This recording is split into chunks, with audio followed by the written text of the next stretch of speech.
You are listening to the Two and Out CFL podcast, a proud member of the Canadian Football Podcast Network.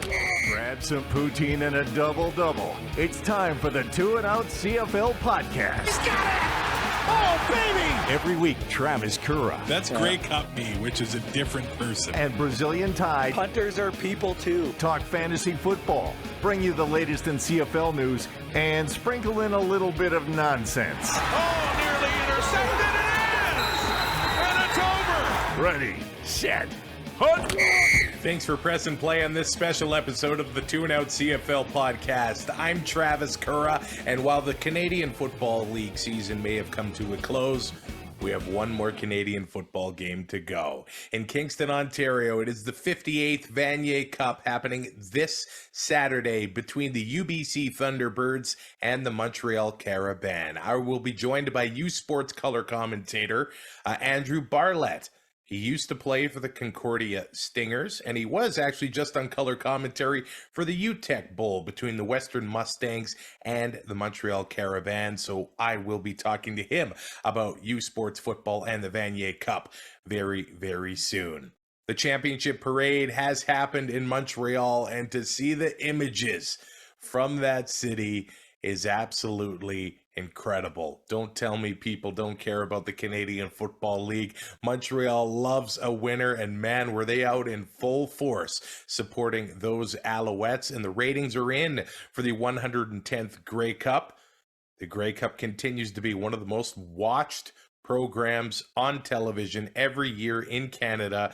An average of 3.7 million viewers watched it on TSN and RDS. It's an increase of 9% over last year, and a total of 8.9 million Canadian viewers watched some or all of the game, and the audience peaked at over 5 million as the Owls clinched the game in the final minute against the Winnipeg Blue Bombers. There already is some off-season news to go over, signings, extensions, things like that, and it starts with the Argos, who have extended the contracts of 4 offensive coaches, including the receivers coach and pass game coordinator Pete Costanza, quarterbacks coach Mike Miller, who has actually been absent from the Argos for the last several weeks. And look, he was really big in the development of Chad Kelly this year. Some wonder if the absence of him really hurt the Argos and Chad Kelly in the East Final against the Alouettes, but that is history. He'll be back next season. Offensive line coach Chris Sweet and running backs coach and run game coordinator Edwin Harrison have all been extended by the Double Blue. As far as players go, the Calgary Stampeders have extended defensive lineman James Vaughters. That was a big injury for their team over the summer, and if he was actually hurt a few weeks earlier, we might have seen things completely different over the course of this season. Maybe Sean Lemon returns to red and white instead of the red, white, and blue in Montreal. The Saskatchewan Roughriders have extended quarterback Antonio Pipkin. That was announced on Thursday. What energy he brought and brings to the team, especially on short yardage, and their search continues for a head coach. Will it be Corey Mace? Will it be Jordan Maximic? Buck Pierce? Will it be Scott Milanovich? I'm sure we will know that answer sooner rather than later. The BC Lions have also extended defensive lineman Steven Stove Richardson. He's been dealing with some injuries, 2 Achilles injuries. And if he's back on the defense in the upcoming season, that'll be big for their run-stopping ability, which they're going to want to do if they're going to want to compete with the Brady Oliveras of the world, who I guess will be trying his hand at the National Football League in the offseason with a few workouts already lined up. And we go off the field again with the Edmonton Elks as they held a press conference on Thursday. They have announced a 5-person committee to conduct a review of the ownership structure in Edmonton. Now, here's the deal. They did say that they're confident in their ability to operate in 2024 thanks to the trust fund that has been built over the years in Edmonton. They've saying they've had strong season seat renewals and the support of sponsors and fans in Edmonton to carry the team into next year. However, they said they will need new investment before the end of the 2024 season to ensure the club is positioned to succeed for years to come. It does appear that these Edmonton Elks, the way it is right now, are pretty close to private ownership and leaving the community ownership model that has been in place in Edmonton for so many years, unless things really just turn around going into next season and Rick Lallisher can do his part in increasing the attendance in Edmonton. But more wins, I believe, equals more fans, but we're probably closer than we've ever been to private ownership in that city of champions. Well, I guess that catches you up on what's been happening in the CFL over the past few days since the 110th Grey Cup. But let's talk about the 58th Vanier Cup with Andrew Barlett.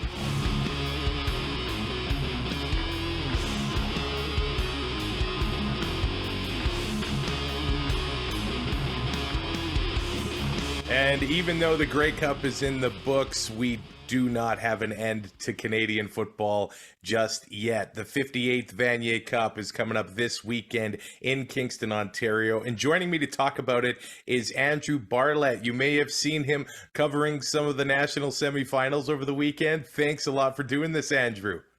Thanks for having me, Travis. So I guess I better ask you about those semifinals this past weekend. I want to start with Montreal beating Western 29-3. When I see Western getting beat like that, I'm shocked. Was it as shocking for you as well? Absolutely. I mean, I think that Western wasn't the favorite coming into this game, but I think a lot more people had higher expectations. I think that Hillock and the whole Western offense was a little stunted from the beginning, very similar to what we saw in the Eastern final between the Toronto Argos and the Montreal Alouettes, where it was, you had one turnover and then it was pretty much all Montreal all game on both the Eastern final in with the Alouettes and with the University of Montreal Carabins. There's a few things there.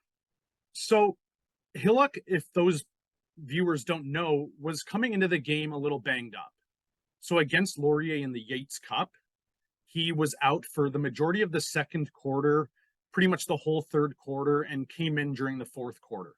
So he really only played half that game on both bookends of the game. And when he wasn't in the game, Laurier had a lot more going on for them. Western didn't as much. So we're looking at a team that throughout the season, Hillock had the number 2 yards per game offensively, the number 1 touchdown passes, and Western was averaging over 500 yards per game. And they were coming up. So that's the number 1 offense in USports coming up against what was the number 1 defense in USports against University of Montreal. So we knew it was going to be a battle of the juggernauts. But I think that he was coming in banged up. There was pressure early on. And I think he was a little shaken up. Western, obviously, without their top 2 running backs throughout the regular season. So they were on with Dolby and with Troy Thompson, number 3 and 4, who had phenomenal games in and of themselves. They averaged over 7 yards per carry, each of them individually and collectively, obviously. That's impressive. But we're looking at 6 first half turnovers by the Western offense, 8 total. And I think, like anyone, once you get in a groove like that, you're kind of shaken. We saw a little bit of light for Western at the beginning of the second half, but I don't think the score was really a true tell of the individual offensive statistics. And I'll tell you why. They were pretty much head-to-head in the total yards offensively. They were just under 300 or so. The biggest difference was the turnover game and the penalties. Western had twice as many penalties as Montreal. And the turnovers, I mean, Montreal really only had one offensive turnover. It was a 1-for-1. It was Western then Montreal to start off the game, but then we saw 7 unanswered turnovers forced by Montreal.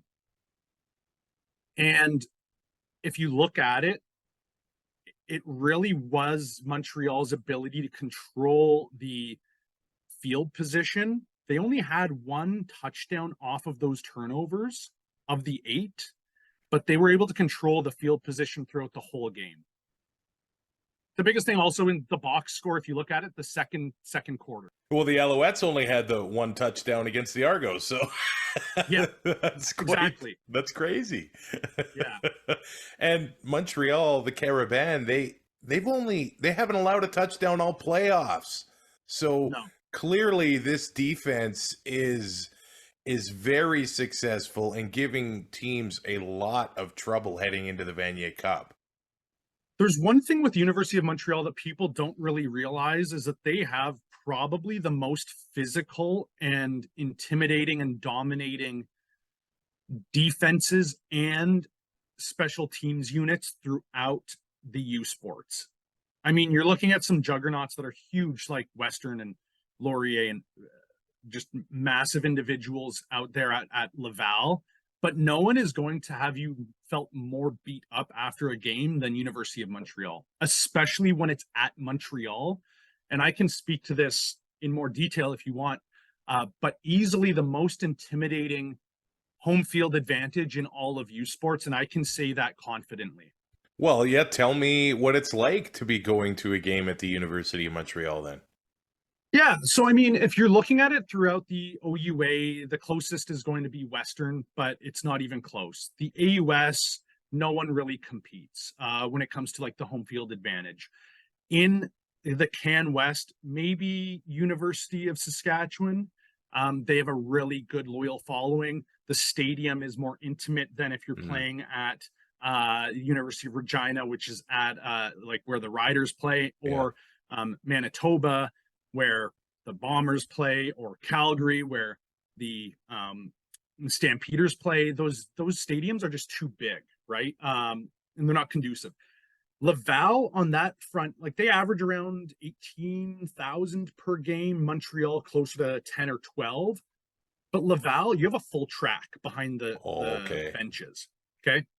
And the stadium is so big and spread out that when you're on the field, you can actually hear yourself think. You can actually speak to the guy next to you. You can yell across the bench and you'll be heard by your coach. When you're at Montreal, first, before the game even starts, you have to walk up about 10 flights of stairs as the opposing team. Oh, wow. Once you're there, you have to walk past the entrance / viewing area of a restaurant / bar just to get to the field. Once you're at the field level, you're already under the stadium. The first 3 rows or so are covering the backside of the bench. So if you actually want some sanity, you can go there, but you're then kind of covered by this overhang. And then once you're actually on the bench and really close to the field, it's really only about 20 to 25 yards wide, because there's these concrete barriers that are stairs that lead up to the stadium. And it's really hectic. It's the frenetic energy is like nowhere else. Wow. And then just you look at it from all of that aside, when you're actually on the field, there's this 45-degree overhang. And I know Acadia has a small overhang like that, and U of S has a bit of one. University of UBC has a small one, but the way that it's situated at Montreal is it reverberates the sound from the stands, and then you have those classic air horns that they have at I heard them at the UTEC. You can hear it through the stadium speakers when you're watching it on the broadcast. And I mean, it's one of those things where you can't even speak to the guy next to you. Your silent count has to be on point. You'll never hear the guy on the other side of the bench, and your head is spinning if you're on the opposing team's offense or even special teams. Defense, it's a little bit less because you can pretty much hear a pin drop in there. But you have loyal fans, and those fans for Laval, University of Montreal, they follow the team around. They're not just, students. They're not just a few alumni. I would say the students and the alumni there are a minority, and you're having locals that are the majority. Wow. That's really cool. So when you played for Concordia, did you get to play there against them and experience that as a player then? Yeah, and that's why I can speak to it so confidently. Yeah, it's one of those things, and there's this phenomenon I was watching on like an Instagram video or a TikTok or something where it's like people are almost having like an amnesia after a big event, like say it's a Taylor Swift concert. People are like, I don't remember half of that concert. Like, right. What is happening? Am I getting memory loss? It's like I'll say to the people, I wasn't hitting the head during these games, but any of the games that I played at University of Montreal, I can't remember half the game because the energy is so frenetic that you're almost on like adrenaline. You're running on pure adrenaline. Whereas Laval, I can remember all of those games and I could tell you pretty much like the box score, like a play that I made or a play that I got burned on or something like that. Right. Now, I did talk to some Queens fans. They're pretty happy that Montreal ended up winning over the weekend, but are we going to be hearing some of those horns at the Vanier Cup, you figure, on Saturday? Totally. I mean, Montreal travels with their team. It's a 2.5 hour via. It's a 2.5 hour bus. It's a 2.5 hour drive. These fans, if they're not staying over so that they can tailgate before the game, they're coming first thing in the morning. So they're tailgating and they're going to be there partying thereafter. It's a loyal fan base. And then if you look at it, they're going to be overrun. They're going to be overrunning the UBC fans because that's like what, 3,000 miles, I think, from Vancouver to Kingston. Yeah. So, and I'm excited for Richardson Stadium. Beautiful stadium. Yeah. Since those renovations and that huge endowment by people like Stu Lang, former University of Guelph head coach. He gave a huge endowment to the school, which helped fund that. Funny enough, he is a Queens alum.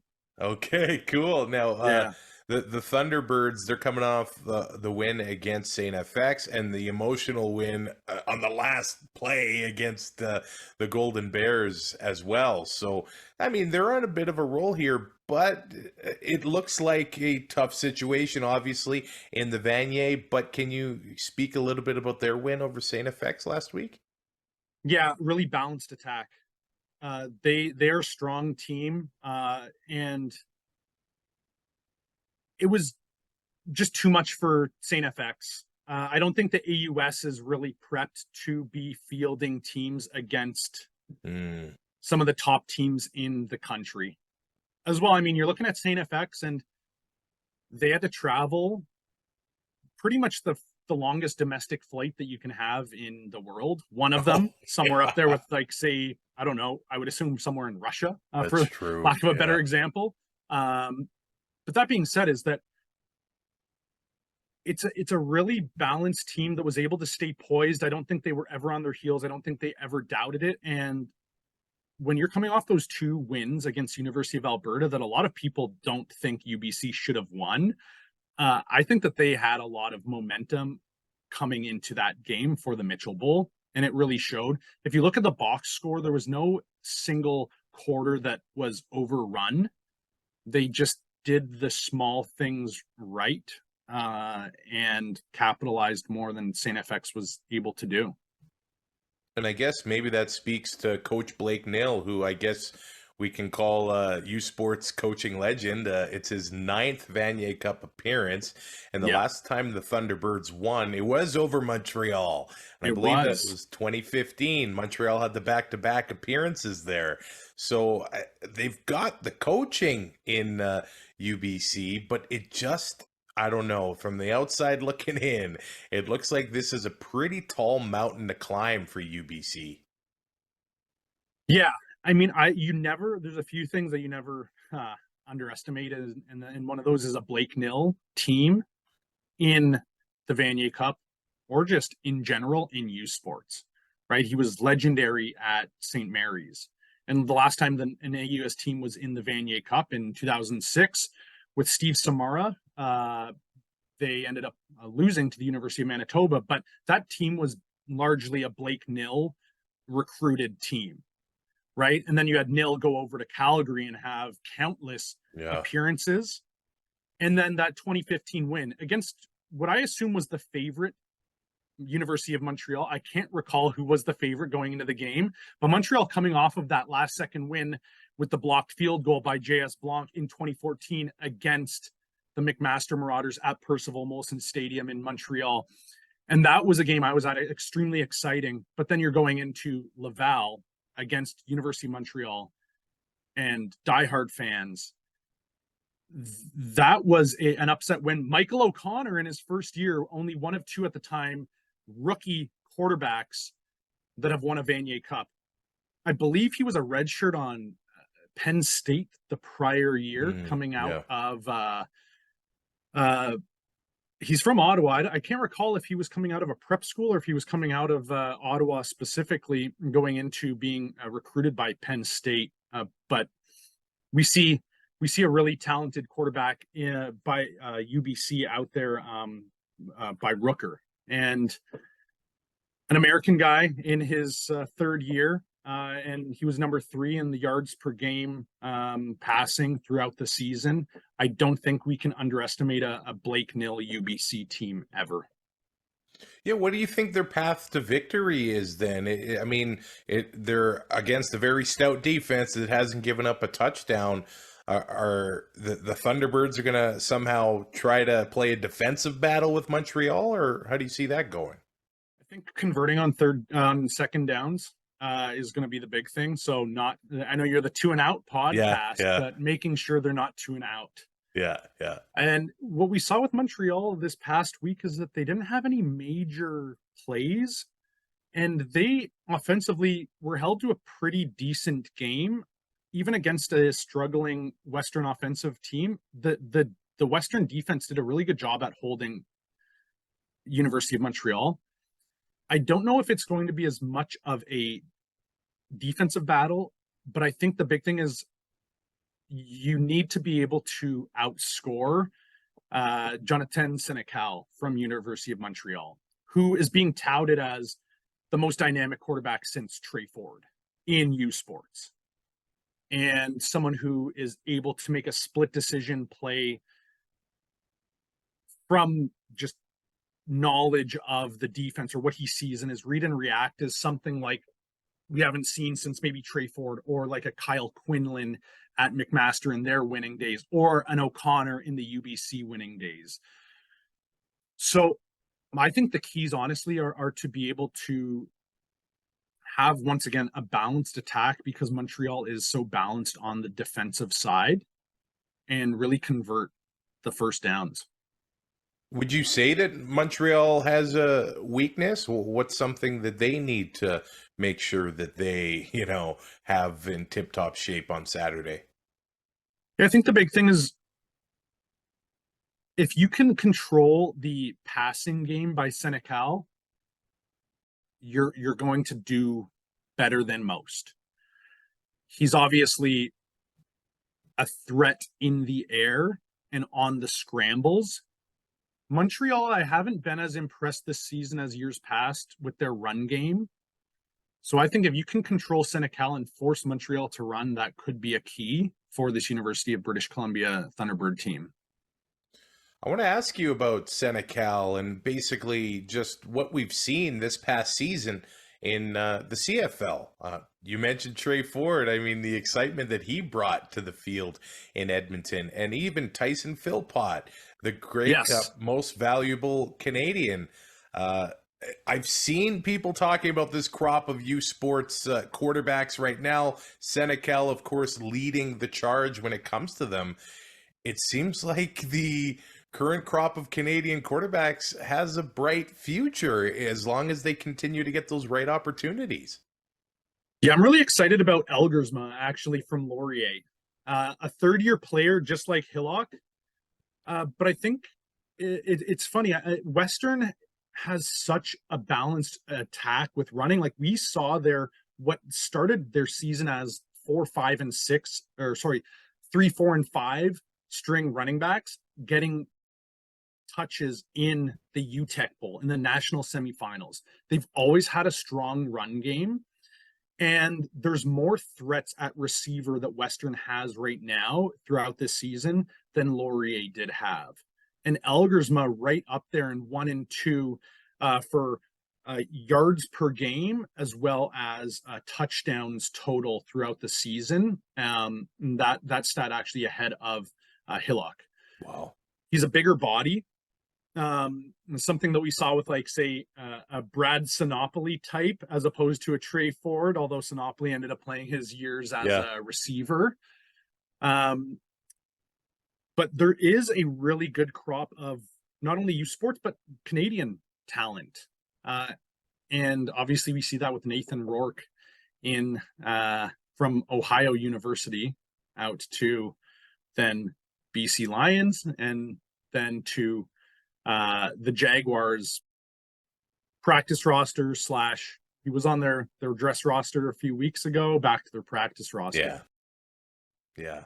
And who knows what's coming for him. I know a lot of people keep saying, hey, come on, there's injuries, somebody trade for him or something like that. Right. But yeah, we just want to see Nathan Rourke play, and he seems I guess we'll bring Flacco from the on the couch. Yeah, I know. That's stuff like that. I don't know. We've seen what he can do, and I think the fans want to see what he can do as well. Now, since I guess we talked before you were off the air, you've been out of USports playing for about 7 years now. How have you seen the talent across the country evolve since your playing days came to an end? I think that there's more of a chance that's given to these players. We're looking at a league where, I mean, dating back to Eric Glavick, Danny Brannigan, Michael Faulds, Gab Cousineau at University of Montreal, a handful of talent at Laval, Michael O'Connor, where I think we're finally at a point in time where the development and the respect for Canadians are higher than ever within the CFL. I mean, we saw Brandon Bridge, who was at University of, I can't even remember where he was. They were the Jaguars. But Brandon Bridge, where was that? Anywho, he got a bit of playing time with the Alouettes a handful of years ago. But he was coming out of I think it was a Div 1 AA or Div 2 program. And I mean, now you're seeing more and more players that are starters and going from CFL starters like Rourke to NFL opportunities, or Trey Ford, who, I mean, I really think Chris Jones did him a bit of a disservice by not getting him in there earlier this season. I think a lot of us agree. Brandon Bridge, South Alabama Jaguars. And prior to him, there was a guy out of Vanier College in Montreal who played there, and I can't remember his name, but they had 2 Canadian quarterbacks in a row. Wow. Yeah. It just seems like the future is bright. The 58th Vanier Cup coming up this weekend. And for the first, Montreal has an opportunity here to completely dominate the Canadian football landscape. And this hasn't happened since 1980, when the Golden Bears and the Edmonton football team won the Grey Cup and the Vanier in the same year. It seems like it could be a couple weeks of championship parades in Montreal if they can beat Blake Nill and the Thunderbirds. It looks like we're in for quite the game on Saturday. Yeah, I'm excited. We haven't seen something like that in my lifetime. And I think it really goes to show just a lot of it you'll see. And there was that post-game interview in French with what's his face now from Marc-Antoine Dequoy. Dequoy, yes. There's a passion in French Canada for Canadian football. I think that's really like no other, and it is really exciting to see. I'm excited for this game. I know that University of Montreal even though these players and a number of these coaches, majority of these coaches weren't involved in the program at the time, that they're going to want to win this rematch of 2015. Right. Are there still some fingerprints of Danny Machocha on the program? He's only been gone for a couple of years. Yeah, of course there's fingerprints. I mean, the current coach, Adialuca. Yes, Yeah, Marco Adialuca. All these, it's a very tight-knit group, whether you're in the CEGEP programs between what they call their like Div 1, 2, and 3, and RSEQ at the university level, and even in the CFL level.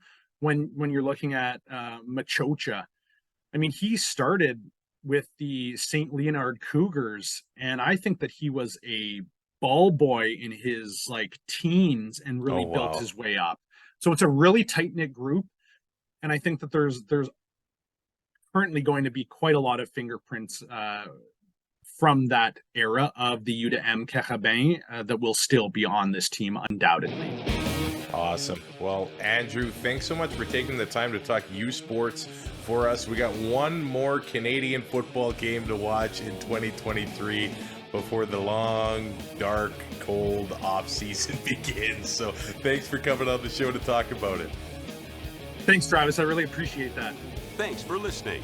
Find more great shows like this at CF Pod Network on Twitter.